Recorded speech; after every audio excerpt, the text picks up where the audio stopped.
चलो नमस्कार भाइयों, आप सभी कैसे हो? आप सभी का स्वागत है हमारे पढ़ो और पढ़ाओ यूट्यूब चैनल में। कल हमने बात की थी कि हड़प्पा सभ्यता का कैसा राजनीतिक जीवन रहा। आज हम बात करने जा रहे हैं वो हड़प्पा सभ्यता के सामाजिक जीवन पर। हड़प्पा सभ्यता के सामाजिक जीवन पर हम बात करेंगे।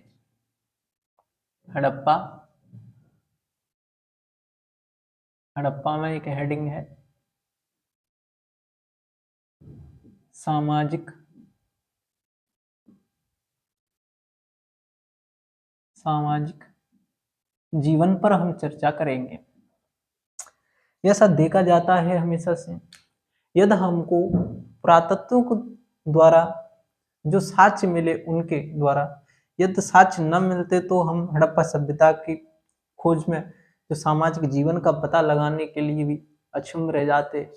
अर्थात बहुत ही दुष्प्रभाव रहता कि किस तरीके से हम जो यहाँ के हड़प्पा सभ्यता के लोगों के जीवन को हम जान सकें। लेकिन भारतीय पुरातत्व सर्वेक्षण के अनुसार जो साक्ष्य मिले हैं उनसे हम आज पता लगाते हैं कि हड़प्पा में लोगों का क्या सामाजिक जीवन रहा। ठीक है, तो आए शुरू करते हैं हम सभी मिलकर। अब पहला है हड़प्पा वासी लोगों का जीवन समता मूलक जीवन था। कैसा जीवन था? समता मूलक जीवन था। उनका कैसा जीवन था? समता मूलक जीवन था। समता मूलक जीवन का मतलब यह है कि सभी लोगों को समान दृष्टि से हुआ अधिकार थे। जैसे आज भारत में कितनी विविधता है, जाति प्रथा, धर्म, इस चीज पे लेकर भेदभाव है, लिंग प्रति भेदभाव है, ऐसी बहुत सी चीजों के भेदभाव थे। लेकिन उस टाइम क्या ना, हड़प्पा सभ्यता के टाइम समतामूलक समाज था। ना किसी धर्म प्रजाति का किसी का भी भेदभाव नहीं था। वहां सभी नागरिकों को एक समान के से जाना जाता था। क्या था? समतामूलक जीवन था। दूसरी बात करेंगे, बहुत लोगों की प्रजातियां भी थी। बहुत से लोगों अलग अलग प्रजाति के भी थे। जैसे ऑस्ट्रेलाइड,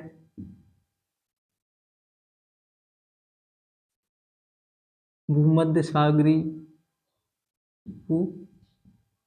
भूमध्य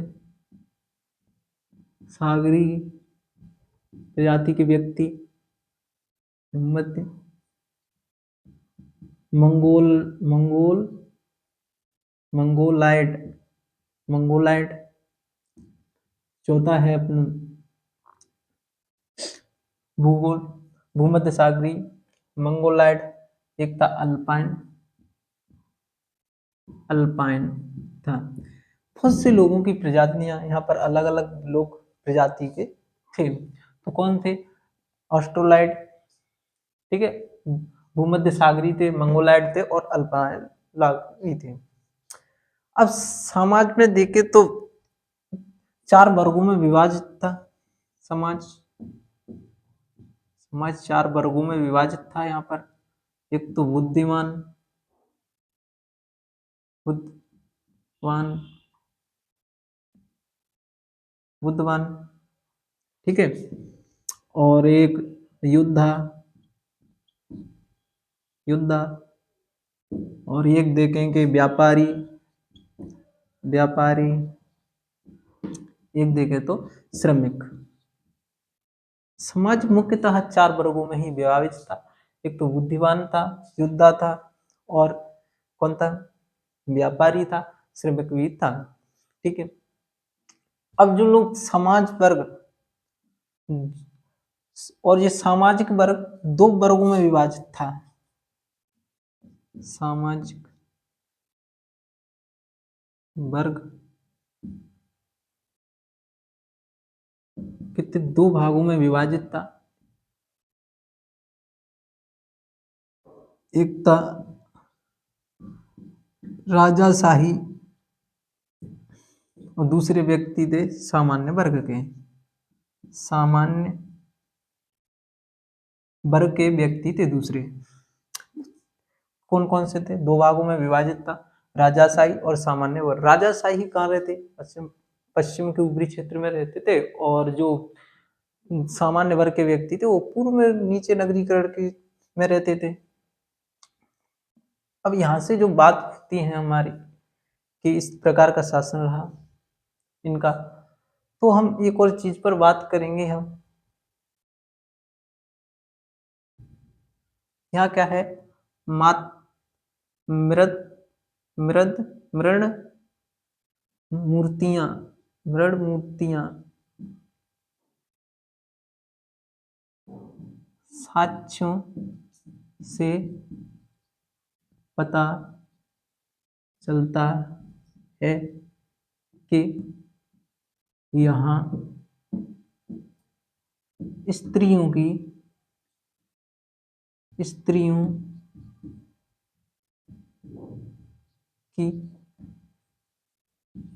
बेहतर स्थिति थी।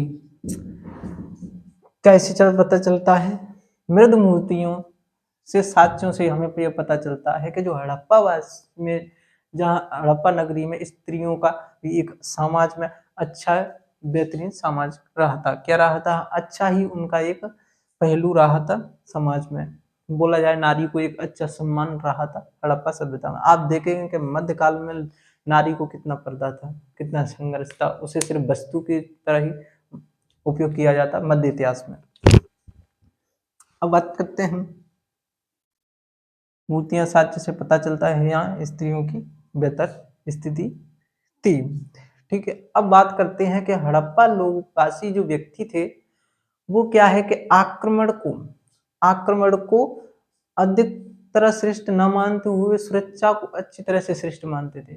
सुरक्षा पर जोर दे देते थे आक्रमण के, क्योंकि उससे हमें साक्ष्यों से पता चलता है कि यहाँ उत्पादक जो हथियार थे, हथियार तो वो हथियार कैसे थे कि आक्रमणकारी हथियार नहीं नहीं साक्ष्य मिले, बहुत कम मिले तो इसलिए कहा जा सकता है कि जो हड़प्पावासी का सामाजिक जीवन था वो कैसा रहा? बहुत ही शांति प्रिय और स्वाभाविक का जीवन रहा।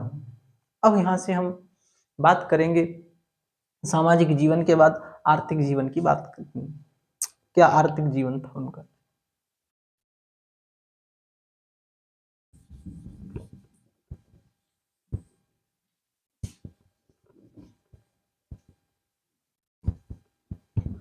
हम बात कर रहे हैं आर्थिक जीवन की। सामाजिक हो गया, आर्थिक जीवन।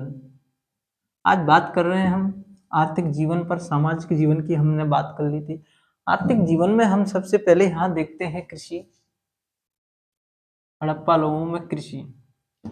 हड़प्पा लोगों के टाइम पे जो हड़प्पा सभ्यता थी उस समय ना कृषि एक अच्छी विकसित स्थिति में चल रही थी। क्या चल रही थी? कृषि विकसित अवस्था में थी। कृषि कैसी थी यहाँ पर हड़प्पा में? तो एक विकसित अवस्था में थी। यहाँ हमें कुछ साक्ष्य हैं। अन्नागार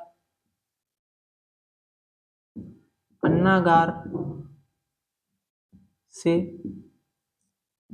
पता चलता है। पहले जो अन्नागार में अनाज रखा जाता था, आज जो हम भंडार गृह में रखते हैं या घर ले जाके कोठी में भर देते हैं, तो पहले ऐसे लोग हड़प्पावासी लोग क्या करते कि अन्नागार में क्या है अपना अनाज रख देते, और अनाज उसको रखते थे तो उसे बिल्कुल सुरक्षित रखा जा सकता था कि जिससे कि अगले साल दूसरी भी अच्छी फसल हो सके। तो अन्नागार से पता चलता है। अब अन्नागार के साक्ष्य हमें कहाँ कहाँ से मिलते हैं? अन्नागार के साक्ष्य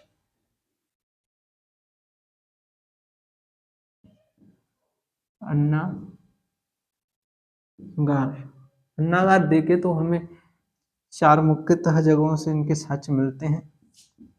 एक है हड़प्पा, एक है मोहन जोदड़ो,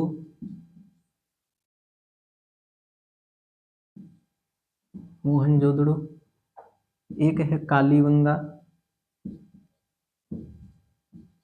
कालीबंगा, और एक है अपना लोथल, लोथल। यहाँ से क्या है कि हड़प्पा सभ्यता के हमें अन्नागार के साक्ष्य मिलते हैं, हड़प्पा सभ्यता से अन्नागार के साक्ष्य मिलते हैं। हड़प्पा, हड़प्पा की खोज किसने की? आपको मैंने पहले बताया है, राय बहादुर दयाराम साहनी ने हड़प्पा की खोज की। मोहनजोदड़ो की खोज किसने की? ये भी मैंने बता दिया था। किसने की? राकलदास बनर्जी ने की। अब कालीबंगा की बात करते हैं। कालीबंगा की सर्वप्रथम खोज कब हुई? 1992 में इस प्लेस की खोज गई थी, कालीबंगा की सर्वप्रथम। और जो लोथल था, लोथल की खोज, यदि लोथल की खोज की बात करें तो सन 1954 में इस प्लेस की खोज हुई थी। लोथल को ध्यान रखना, लोथल को क्या कहते हैं? हड़प्पा, जैसे हम बोलते हैं ना मिनी मुंबई, इंदौर को भारत की, लोथल, लोथल को मिनी हड़प्पा के नाम से जाना जाती है। क्या जाना जाता है? लोथल मिनी हड़प्पा के नाम से जानी जाती है। और कालीबंगा सर्वप्रथम खोज 1952 में की। इसका खोज करता है अमलानंद, अमलानंद,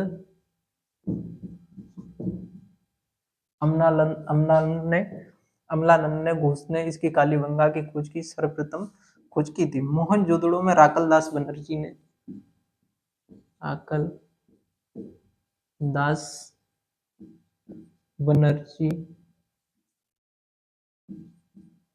बनर्जी ने इस प्लेस की कब की थी? 1921 में इस प्लेस की खोज की। और हड़प्पा की राय बहादुर दयाराम साहनी, दयाराम साहनी, दयाराम साहनी ने इस प्लेस की क्या खोज की? कब की थी? सन 1921 में। सॉरी, और इसको मोहनजोदड़ो को 22 कर लेना, और लिख किया गया उससे। 1921 में हड़प्पा सभ्यता हुई, मोहनजोदड़ो की राकलदास बनर्जी ने 1922 में इस प्लेस की खोज की। और ये हमें अन्नागार के मुख्य साक्ष्य मिलते हैं, हड़प्पा, मोहनजोदड़ो और कालीबंगा और लोथल से हमें अन्नागार के साक्ष्य मिलते हैं।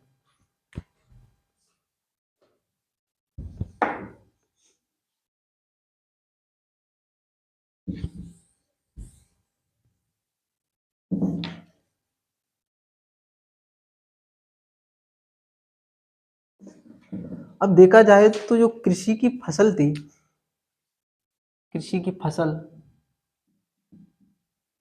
ये कब करते थे? नवंबर, नवंबर में क्या करते थे? बीज को बोते थे, और क्या है, अप्रैल में फसल को काटते थे। ठीक है।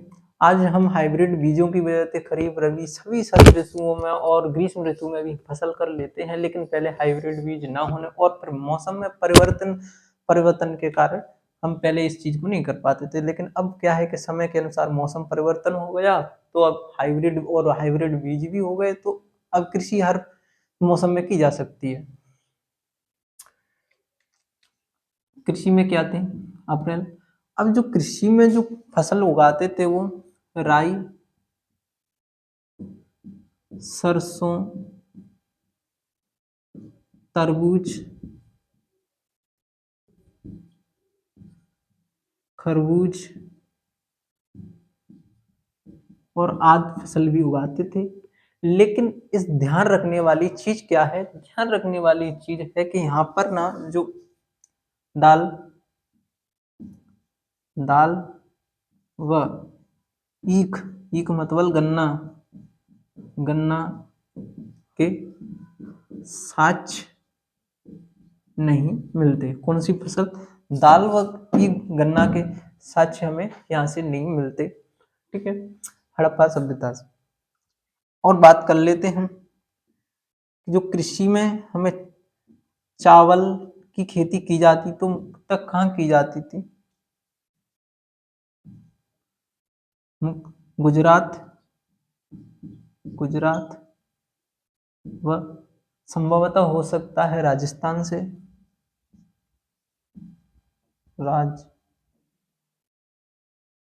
राजस्थान से चावल की खेती की जाती।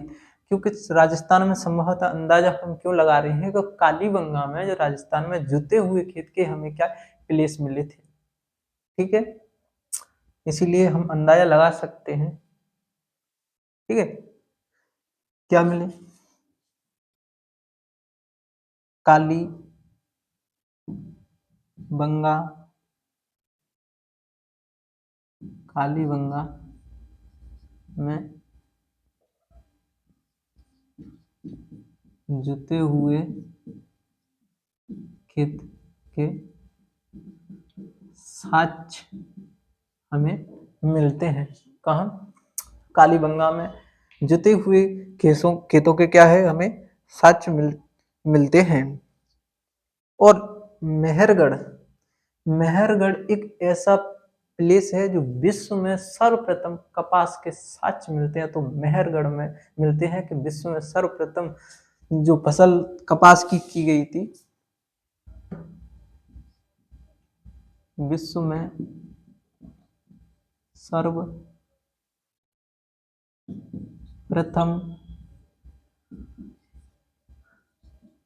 कपास की फसल कहाँ की गई? मेहरगढ़ में, जो कि पाकिस्तान में है। ठीक है, कोई अगर पूछे कि कपास में सर्वप्रथम कपास की कृति सर्वप्रथम कहाँ की गई थी, तो मेहरगढ़ में पाकिस्तान में की गई थी। और अब यहाँ से बात करते हैं हम, फिर आगे चलते हैं, पशुपालन पे चलेंगे।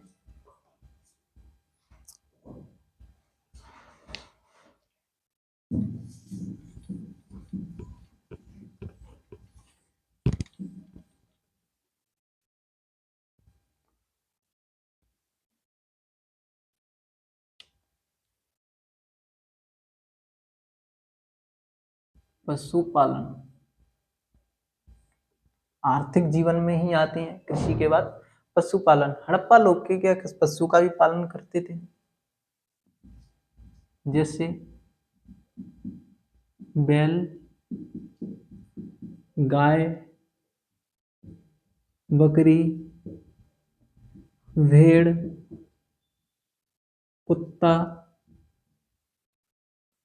खच्चर, गधा और आदि की क्या करते थे? पशुपालन भी करते थे। कौन कौन पालते थे? बैल पालते थे, गाय पालते थे, बकरी पालते, भेड़ पालते, कुत्ता पालते, खच्चर गधा भी पालते, आदि चीजों को पालते थे लोग। और ये किस चीज को नहीं पाल पाए? ये क्वेश्चन में जरूर आता है कि हड़प्पा लोगों ने कौन कौन से पशुओं की नहीं पालन किया, जो नहीं पाल सके। एक था घोड़ा, घोड़ा भी नहीं पाल सके वो लोग। वाघ और शेर, इनका क्या है, वो पालतू नहीं बना सके इनको हड़प्पा वासी लोग। और बाकी कल जानकारी इस पे आर्थिक जीवन पे और करने वाले हैं। Thank you.